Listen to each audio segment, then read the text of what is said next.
Boa tarde, pessoal. Galera, é o seguinte, estava conversando com o Gu ali. Esses slides todos a gente vai disponibilizar para vocês depois no Classroom, tá? Aí fica tranquilo que a gente disponibiliza para todo mundo depois, tá? Bom, gente, a minha contribuição também é rápida. Quando a gente, lá atrás, quinta-feira, a gente conversou e a gente já estava meio que na sala dos professores conversando sobre o assunto, ficou definido que eu ia entrar com uma parte para tentar esclarecer um pouco a ideia do quem é quem. Porque a gente está ouvindo falar muito nome na TV, então a gente não sabe direito ligar o nome à função, se é do executivo, legislativo, judiciário. Então a minha ideia aqui é rapidamente explicar para vocês quem é quem nessa história toda, envolvendo aí os principais agentes aí desse imbróglio todo aí político, né? Então eu vou trabalhar basicamente com vocês a ideia dos três poderes, que veio lá atrás como uma tentativa de organização do Estado, né? Uma organização do território. Então vamos falar rapidinho de cada um deles e tentar colocar dentro dessa perspectiva quem é quem nessa história. Vamos lá? Bom, então vamos começar aqui com a parte do executivo. Né? Quais as funções do executivo? Garantir os meios cabíveis para que as necessidades da coletividade sejam atendidas no interior daquilo que é determinado pela lei. No interior daquilo que é determinado pela lei. Então, segue a Constituição Federal, essa parte que cabe então ao Executivo. Os membros do Executivo não podem extrapolar o limite das leis criadas. Em qualquer caso aí de extrapolar esse limite, você tem, inclusive, comissões que vão analisar e vão investigar o caso. Tá? O Executivo brasileiro, aqui em âmbito federal, né, que é o que está se tratando agora, mas a gente poderia falar em âmbito mais baixo, estadual ou em âmbito municipal. Melhorou? Tá. Em âmbito estadual ou municipal, no caso aqui em âmbito federal. Em âmbito federal, nós temos hoje uma presidenta, Dilma Rousseff, e aí você tem uma série de etapas ou uma série de requisitos básicos para você concorrer à vaga. Ser brasileiro, mais de 35 anos, estar aliado a um partido político, tem o direito então a 4 anos com direito à reeleição sempre por vias populares. Cada membro do Executivo, no caso aqui novamente em âmbito federal, ele tem aí a colaboração direta que é destinada então aos ministros, que é colocado pelo próprio Poder Executivo, são os colaboradores diretos do governo. Qual a função desse conjunto de pessoas? Vetar projetos e leis, sancionar, promulgar, publicar e regulamentar as leis. É eles que dão então a martelada final aí a respeito de determinado assunto. Bom, como é ela que indica os ministros, a grande polêmica da última semana, de quarta-feira em diante, foi a ideia de se colocar o ex-presidente Luiz Inácio Lula da Silva como ministro da Casa Civil. Então vamos entender, o que é esse chefe da Casa Civil que estão falando tanto na última semana principalmente? Ele é considerado o cargo mais ligado ao Poder Executivo. Ele vai ser como um conselheiro, um braço direito, então, no caso aí da Dilma.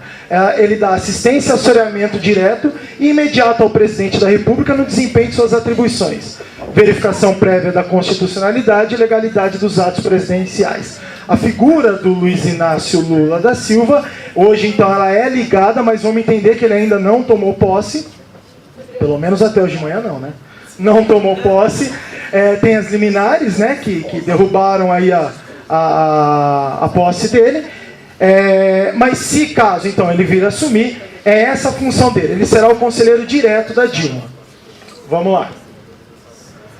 Aqui o Poder Legislativo, segundo poder. O Poder Legislativo é aquele formado, portanto, por representantes políticos, eleito por votos populares, que basicamente funcionam como porta-vozes dos anseios e interesses da população como um todo. Eles também têm a ideia, eles também têm a função de fiscalizar o cumprimento das leis por parte do Executivo, ou seja, eles podem criar comissões para investigar determinados casos, como já foi, por exemplo, lá atrás, na época do Collor, do impeachment do Collor, foi feita uma CPI, e aí cabe então ao Legislativo essa parte. O Brasil ele adota, assim como os Estados Unidos, um sistema bicameral, composto então por senadores e deputados, uma vez que nós estamos falando de uma república federativa, dividida em estados, 26 estados no Distrito Federal. Então você tem o Senado, que são os representantes diretos então, dos estados, o mandato de 8 anos, eleito por voto popular também,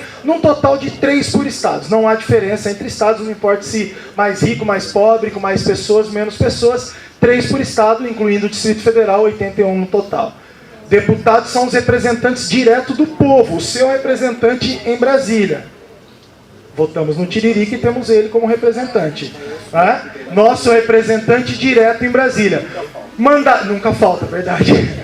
Mandato de 4 anos, menos então que o senador, de acordo com a população de cada estado. Sempre cumprindo a regra. No mínimo 8, no máximo 70 deputados por estado. No total, 513. Claro que São Paulo, como estado mais populoso, vai ter mais deputados federais eleitos do que, por exemplo, o nosso querido e amado Acre.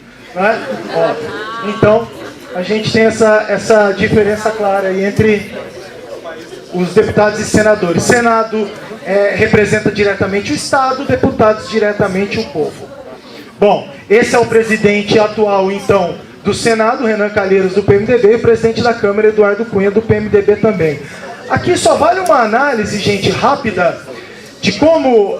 eu já ouvi essa frase em algum lugar e ela, de certa forma, vale.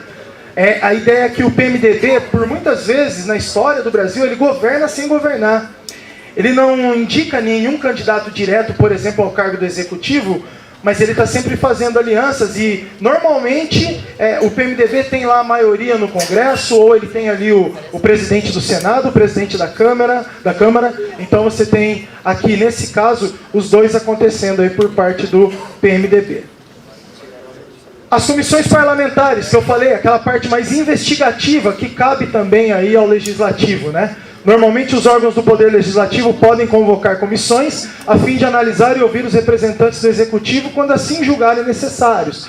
Quando cometem algo inconstitucional. Fala no parágrafo único, artigo 70, prestará contas qualquer pessoa física ou jurídica, pública ou privada, que utilize, arrecade, guarde, gerencie ou administre dinheiros, bens e valores públicos. Então cabe ao Legislativo a formação de comissões para investigar atos inconstitucionais também. Bom, por fim, o Judiciário. O Judiciário é aquele que tem como função base julgar em função aí de uma Constituição, dos princípios legais, e ele é formado por juízes, promotores e advogados. Gente, esse nome a gente vem ouvindo falar bastante também, o Supremo Tribunal Federal. Essa é a última instância dentro desse cenário todo do Judiciário. Ele é composto por 11 ministros que foram indicados pelo Executivo. Então são 11 ministros aprovados pelo Senado que fazem parte do Supremo. O Supremo funciona basicamente como guardião da Constituição Federal. É ele, então, em última instância, que guarda todas as competências, as normas de uma Constituição.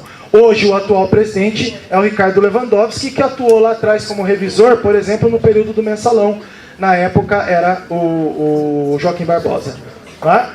As ações tratadas pelo Supremo, gente, aquelas que envolvem leis ou normas que poderiam ir contra a Constituição, e principalmente porque na última semana a gente ouve falar bastante disso, aquelas cujo réus têm fórum privilegiados.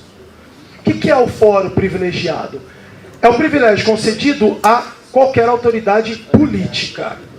Né? E daí a gente já vai se remeter a uma outra coisinha aí. Por exemplo, no caso do Mensalão. Como o Mensalão era lá um caixa 2, alguma coisa do tipo, que basicamente envolvia membros do Poder Executivo e Legislativo, essas pessoas não poderiam ser julgadas pela Justiça Comum. Tem um fórum privilegiado, é julgado, portanto, pelo Supremo Tribunal Federal. Por fim, galera, o juiz Sérgio Moro. Onde ele entra nessa história toda? O juiz Sérgio Moro é um juiz federal ligado à 3ª Vara Criminal de Curitiba. Processa e julga os feitos que tramitam na Justiça Federal Comum.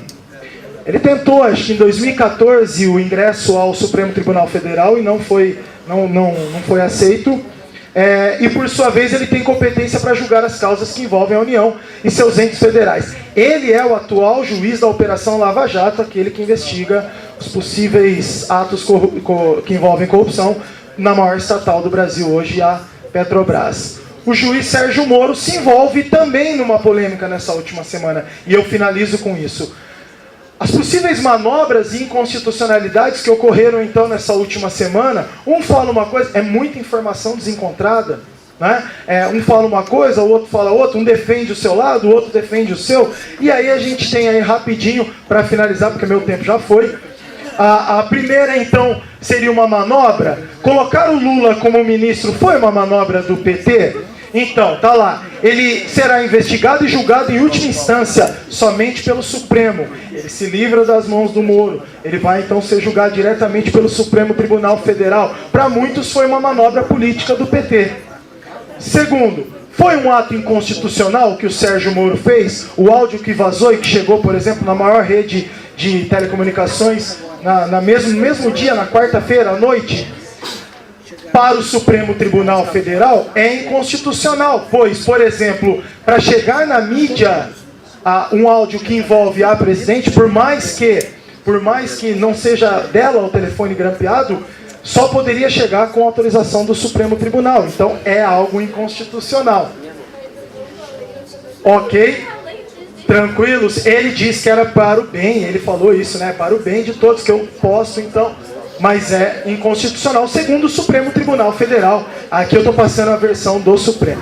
Ok, pessoas? Então, rápido, até extrapolei o tempo, desculpa, gente. Só para pontuar quem é quem dentro desse cenário.